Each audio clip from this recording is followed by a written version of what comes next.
cave. That'd be fun. All right, it's July 3rd. We're at the Caverns. I'm here with Todd Rundgren. Todd, how are you? I'm good. How's it going? Good. First, I'd like to talk about this little sweepstakes for Bang on the Drum and how it has to do with your charity.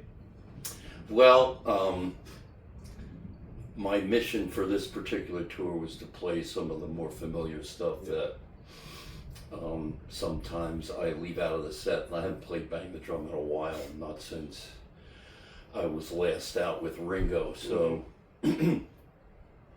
principally because, I mean, to me, the song is a bunch of yelling and noise, and also as you get older, your hands start to get funny. You know, you get like trigger fingers and things like that. And so I don't want a chance aggravating my hands, save them for the guitar. Yeah, I don't play piano much anymore, so that's not a consideration either.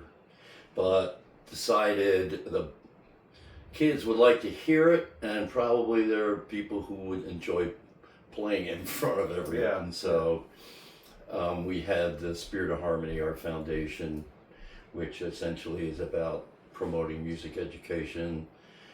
We had them sort of run the little sweepstakes, and in every town we have a different person come up and play the drums. And it seems like, unless something weird is happening with the drawing, it seems like at least twice as many girls are signing up for it as guys, because we've had maybe 3 guys so far and probably 7, 8 women. I can't recall exactly how many shows we've done, but the vast majority have been girls playing for us. So. Yeah. One thing I'd like to know, you can't read music, correct?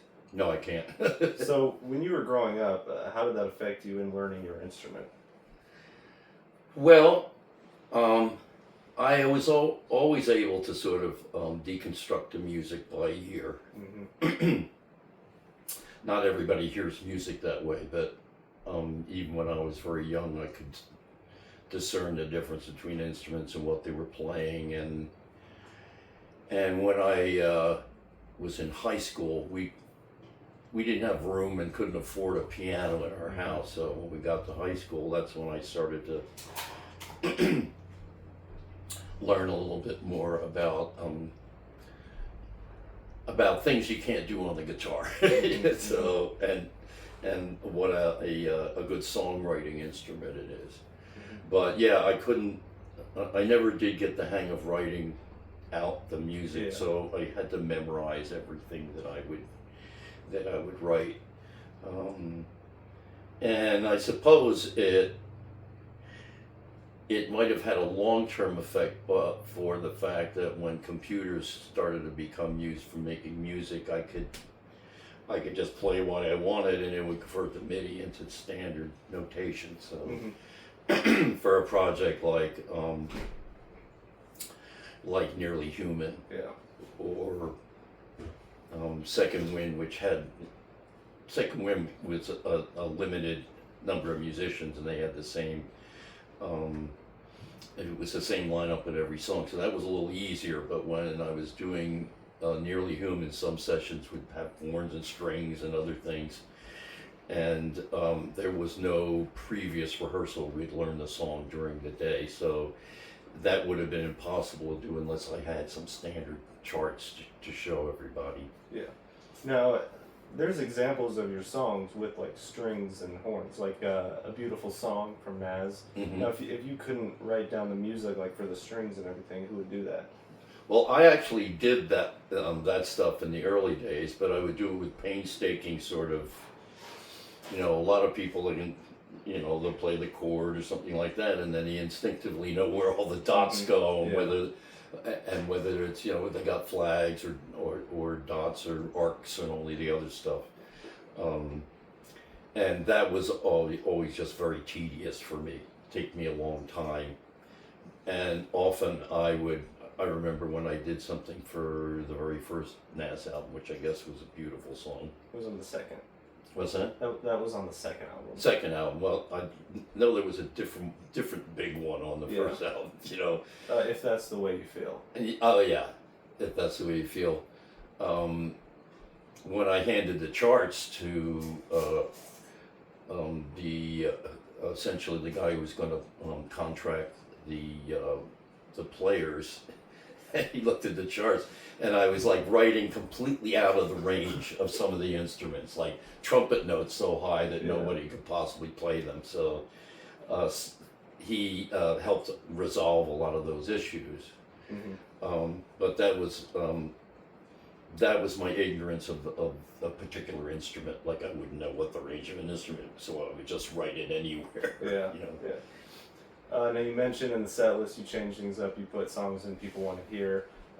What all goes into making a set list? How long does it take you to decide what songs you want to put in? Well, it kind of depends. If I have a new album out, that's going to be a significant part of the show.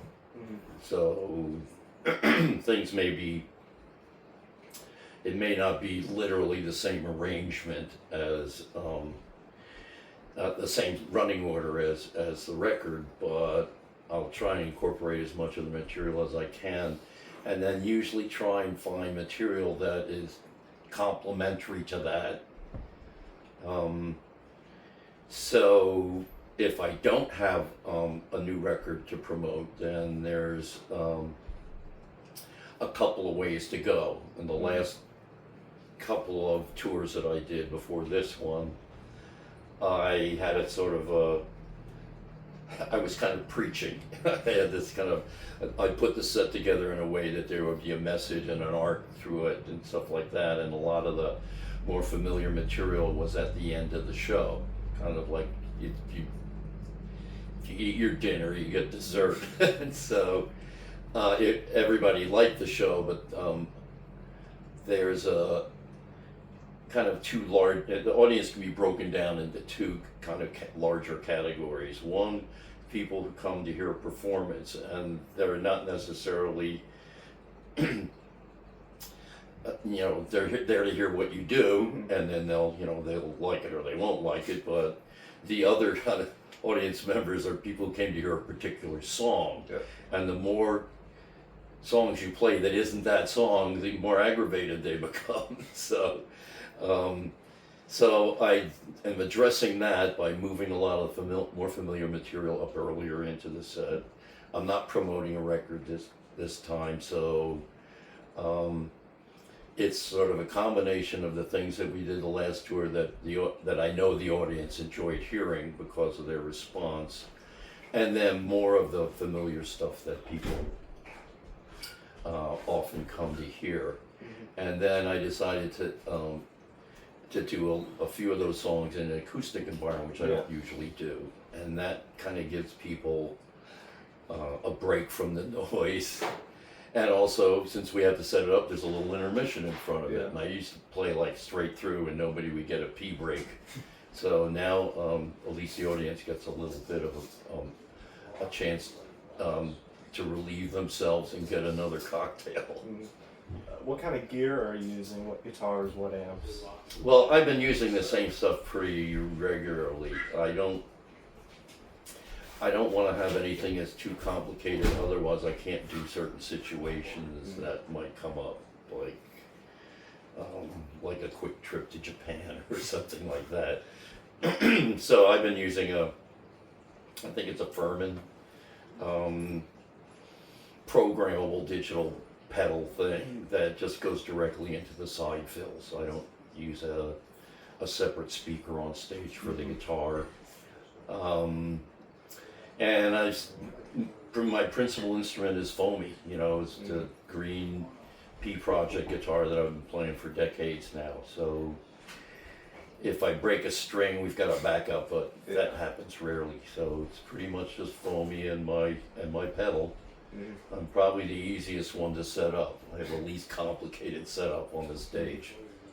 Are you working on any new project at the moment, like a new album?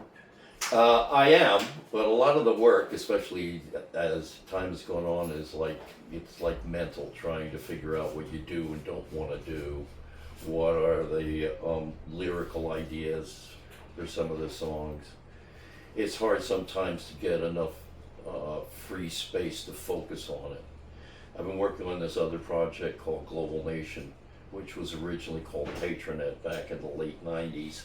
And it's essentially how it's built to offer subscription services and my curated stuff, all of the rarities and remixes and all of the other stuff that you wouldn't find so much on the internet, or you might find it a bit of low quality, something like that.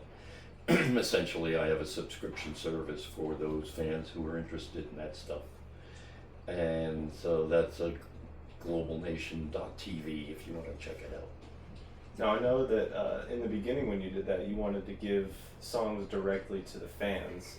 Kinda like Yeah, well, the idea was to give them first look as well, Mhm. stuff that you're working on. And as I say, a lot of my time has been taken up with additional touring, which mirrors kind of the collapse of the record industry. Mhm. The further collapse of the record industry and things like that. The only way you can make money dependably is to go on the road. And so I spend a lot of time on the road, and it makes it harder to to find the time to just concentrate on making music. But I'm gonna have a break at the end of. Well, I have a break in the middle here. We have another break around in September, October, and by then a lot of other stuff will be sewn up, and I'll have the free time when I'm home Mhm. to start getting these musical ideas down and out to my subscribers. I'm interested, when you first started performing outside of the NAS on your own, you weren't confident enough as a singer to do your own set, or you couldn't like sing the whole time. What kind of training did you go through vocally so you could prepare yourself to do a full show? Well, one thing was like not to suddenly compromise, The difference came mainly from the fact that I was not much of a live singer, but I could carry a tune in the studio, and I would tend to use parts of my range that were not dependable when I would go out live. I would try and sing these high notes, and I would hit them in the studio, but that's because you can punch them in, You take a big breath, punch it in, and you can hit that note. And discovered when I went out on the road, I didn't have the stamina to do that all the time. And so, two things. One is I didn't compromise and lower the keys on stuff.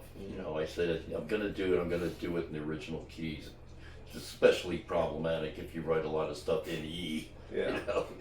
Well, it's hard to tune everything back down to E flat or a D. So I got into the habit of, especially when I moved to LA, of driving around in the car and screaming at the top of my lungs, just for as long as I could stand to do it. And the combination of that and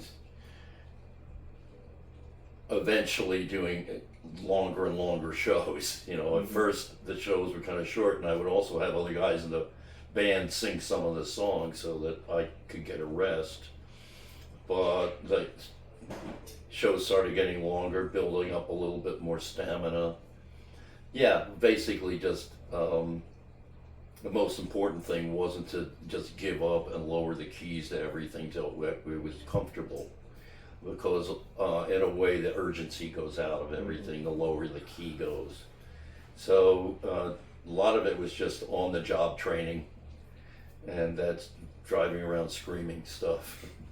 Well, one last question before you have to go. What is something you'd like people to take away from this show or tour? Well, this particular show, what I'd like them to take away is how extraordinary this band is. I don't like change the lineup just randomly or anything like that. I think that I have a dependable unit, and for instance, Chasm's been playing with me for 50 years. 50 years, yeah, and so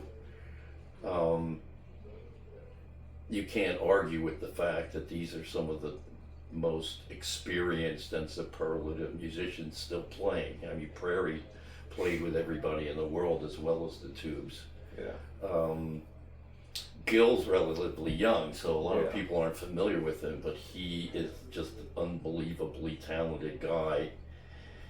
And I kind of like put myself in a slightly financially compromised position by adding Bobby Strickland into the band. You know, every time you have another guy, it's not just the salary you pay him. You know, it's hotel rooms and per diems and everything else. So, but that has made the musical palette so much bigger for us. So I think that, you know, I would like people to recognize how good this band is, how successfully they move from genre to genre, and that sort of thing, and they're, you know, they're worth the price of admission in that sense, you know, just to see them play together. Well, Todd, thank you. Have a great show. Thank you very much, Brendan.